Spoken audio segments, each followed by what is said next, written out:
0.57 fitment factor होने से भारत सरकार ने मिनिमम सैलरी जो थी वो 18,000 पर तय कर दी गई थी।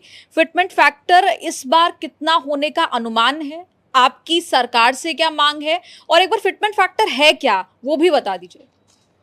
देखिए, बात यह है कि तभी जो डॉक्टर आर्कराइट फार्मूला जो है वही एक आधार बनता है फिटमेंट फैक्टर निकालने के लिए, और वो कोई अभी नई रणनीति इन्होंने बनाई नहीं। तो उसमें यह है कि कितनी कैलोरी आप भोजन चाहिए, आपको कितना आपको कपड़ा चाहिए पहनने के लिए, कितनी आपको जो है वो मेडिसिन की ज़रूरत होगी, कितना आप अगर किसी जगह रहने के लिए जाएं तो शहर के हिसाब से कितना किराया लगेगा।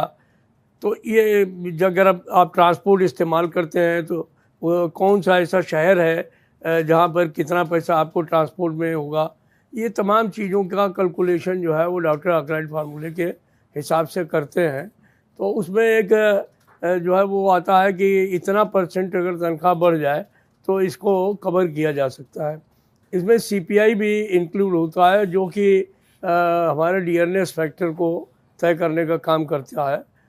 लेकिन वो एक लेटर स्टेज है, उसमें भी एक बास्केट रहती है कि सब्जी कितने की आएगी, अनाज पे कितना पैसा खर्चा होगा, बच्चे की पढ़ाई पे कितना खर्चा होगा, आपके अपने रहन सहन पे कितना खर्चा होगा। लेकिन दो बातें हैं इसमें। एक तो ये है कि इसमें बहुत आउटडेटेड चीज़ें भी हैं जो कि आज के ज़माने में नहीं है। पहले ज़माने में जब डॉक्टर आर्कराइट रहे होंगे तो उस ज़माने में मोबाइल फ़ोन नहीं थे, आपको ये इसका जो है वो जीबी डाटा की ज़रूरत नहीं होती थी। आज आपको ये हर कोई काम करने के लिए आपको इतना जीबी डाटा चाहिए, उसका भी तो पैसा कहीं काउंट होना चाहिए। उस ज़माने में जो है वो लोग पूरे घर के कपड़े जो है वो, हमको याद है कि हमारे बुज़ुर्ग लोग जो हैं वो बाज़ार ले जाते थे, सबको एक ही कपड़े पहना के ले लेते थे, पैजामा, और सबका एक कमीज या कुर्ता बनवा देते थे, सब पहन करके घूमते थे। आज के ज़माने में बच्चों को पहना करके दिखाइए, उनको ब्रांडेड चाहिए। तो सवाल है कि परिवेश बदल रहा है, तो आपको अपनी बास्केट भी चेंज करनी पड़ेगी, आपको उसको भी ठीक करना पड़ेगा।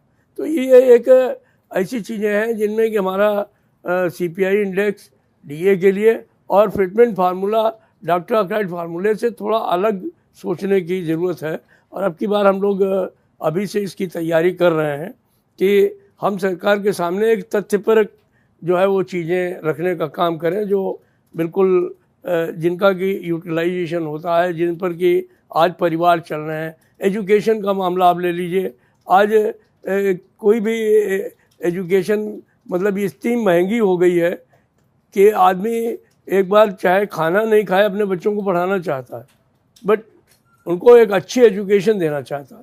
अब अच्छे एजुकेशन के लिए आप हमको एजुकेशन नहीं देंगे, हम बहुत शुक्रगुजार हैं डॉक्टर श्री कृष्णा के, जिन्होंने छठे वेतन आयोग में हमको 20 रुपये पढ़ाई का मिलता था भत्ता, तो उन्होंने उसको बढ़ा करके 2,000 रुपये कर दिया।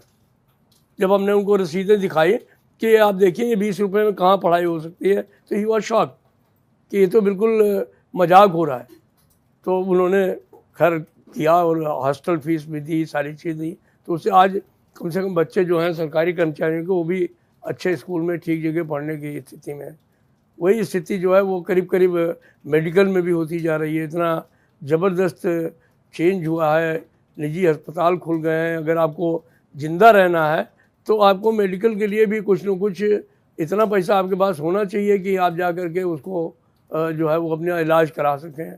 अदरवाइज़ तो ये है कि मरने के लिए छोड़ देंगे, जाइए आप सरकारी अस्पताल में, और फिर वहाँ पर भी कुछ सुविधाएं नहीं हैं। तो ये जो तमाम चीज़ें हैं इनके लिए एक आवश्यकता है, और इन्हीं के लिए ये फिटमेंट फैक्टर का मामला रहता है। पिछली बार हमको याद है हम लोगों ने 3.86 जो है वो फिटमेंट फैक्टर मांगा, बहुत झगड़ा हुआ। अब उन्होंने गिरते गिरते आकर के 2.57 के ऊपर छोड़ दिया। और बहुत अफसोस की बात यह है कि जस्टिस अशोक माथुर जो उसके चेयरमैन थे, उन्होंने एक स्टेज पे कहा कि मिनिमम वेज 20,000 से कम नहीं होगी, लेकिन जब माननीय मंत्री जी ने उनको अप्रोच किया, भगवान आत्मा को शांति दे अरुण जेटली जी की, जब उन्होंने जाकर के उनको अपने जो है वो आंकड़े और चीज़ें कही, तो उन्होंने जो तय किया था 20,000 उसे घटा करके 18,000 कर दिया। तो ये चीज़ें उचित नहीं है। हम ये नहीं कहते हैं कि देश जो है वो सब पैसा जो है आप हमको दे दीजिए। देश को चलना है, देश को भी विकास होना है, दूसरे लोगों के काम होने हैं, बट सरकारी कर्मचारियों को ही बड़ी बेबदी पे चढ़ाना ठीक नहीं है। उनके हमारे रेलवे जैसे डिपार्टमेंट है जहाँ हर साल 500 लोग अपनी शहादत देते हैं, तब गाड़ियाँ चलती हैं और अब विकास के बराबर के भागीदार हैं। तो डिफेंस के लोग हैं जो हर समय जो है वो देश की रक्षा करते हैं, उनके प्रोडक्शन यूनिट्स भी हैं। हमारे तमाम ऐसे डिपार्टमेंट हैं जो रेवेन्यू के डिपार्टमेंट्स हैं, इनकम टैक्स है, दूसरे लोग हैं, एक्साइज के लोग हैं। अगर वो अर्न नहीं करें तो कहाँ से काम चलने वाला है। तो इन तमाम लोगों को अगर हम सही तरीके से उनको फिटमेंट फार्मूला नहीं लाएंगे तो कैसे चलेगा। अभी हम लोगों ने फिटमेंट फार्मूले के बारे में 2 राउंड मीटिंग की है, लेकिन कुछ फाइनल नहीं कर पाए हैं अभी तक, क्योंकि हम लोग ये चाहते हैं कि एक बार ये अपना टर्म्स एंड रेफरेंस जो है नोटिफाई कर दें, फिर उसके बाद में हम लोग बैठेंगे और बातचीत करेंगे। लेकिन इतना तो निश्चित है कि जो पिछली बार था उससे कम पर कोई समझौता नहीं। लेकिन आपने कहा कि पिछली बार काफी झगड़ा किया फिटमेंट फैक्टर के लिए, लेकिन जो चाहा वो हुआ नहीं। इस बार झगड़ा कितने का है?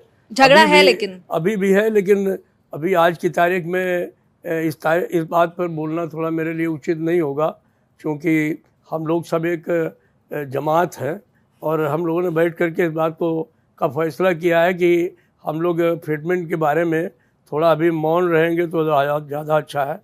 और फिर मैं सेक्रेटरी स्टाफ साइड हूँ, अगर मैं ही अपने साथियों के साथ जो तय किया है उससे अलग हटूँगा तो अच्छा नहीं रहेगा। बट ये तय है कि जैसे ही हम लोग इस बारे में तय कर लेंगे तो सब आम हो जाएगा। एंड ये बात का मेरा वायदा है कि उसमें पहले आपको ही बताने का काम करेंगे। चलिए, अच्छा, मार्केट में वैसे फिटमेंट फैक्टर को लेके बहुत सारे अनुमान है। सबसे बड़ा अनुमान ये है कि 3.68 हो सकता है। लोग कहते हैं कि 3.68 नहीं 3.86 होना चाहिए। 3.68 तो 3.86 से कम रह गया। तो मांगने के लिए कुछ भी मांगा जा सकता है, बट हम लोग थोड़ा साइंटिफिकली काम करने के आदी हैं और कोशिश करेंगे कि जो एक तरीके से उचित है जिसको हम जस्टिफाई कर सकें सरकार के सामने, वही सवाल हम लोग उनके सामने लेकर के जाएंगे और सरकार को इस बारे में कोई भी ऐसा नहीं कहने देंगे कि ये लोग जो है वो इनकी जाति है, ये बहुत ज़्यादा मांग रहे हैं, इनकी मांग बहुत अधिक है। ऐसा कोई मौका हम सरकार को देने वाले नहीं है। और एक बार फिटमेंट फैक्टर है क्या वो भी बता दीजिए। देखिए, बात यह है कि अभी जो डॉक्टर आर्कराइट फार्मूला जो है वही एक आधार बनता है फिटमेंट फैक्टर निकालने के लिए।